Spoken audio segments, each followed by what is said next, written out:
In this video, I'm going to show you how to get McDonald's app points. So the first thing you need to do first and foremost is you need to make sure you install the McDonald's application. You can install it completely for free regardless of whether you're on an iOS device or on an Android device. If you're on an Android device, please open up the Google Play Store. If you're on an iOS device, open up the App Store. And all you want to do is you want to go to the search bar and just look up McDonald's just like so. Be sure to go ahead and install it. This is by far one of the biggest apps out there. But anyways, once you're here in the McDonald's app, what you want to do is you want to make sure you sign up and sign in with an account. All right. And that is going to allow you to join the My McDonald's Rewards program, with basically you will earn 100 points for every $1 you spend.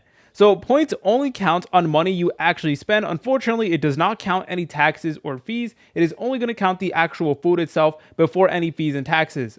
So you only get points if you do one of these. Number one, you order an app, which points are automatic, or you use your 4-digit code before paying. So if you don't scan or you don't use the code, you are not going to get any points. So what you want to do is you want to go over here to this point section. So on the top right, it's going to let you know how many points you have and stuff like that. And then from here, you're able to go ahead and actually look at all your different rewards and set some goals so that you're able to go ahead and actually redeem them and get some free items. And keep in mind that you can only redeem one reward per order, and points expire after 6 months. You still earn points even when using a reward. So just to reiterate, if you spend $10 on the McDonald's app, you will get 1,000 points. So if you spend like $15, which is honestly nowadays like the price of like a normal meal, sometimes even more than that, then you're able to get something small in addition to that, like a hash brown or this McChicken. If you guys found this video helpful, make sure to leave a like and subscribe. I'll see you in the next tutorial.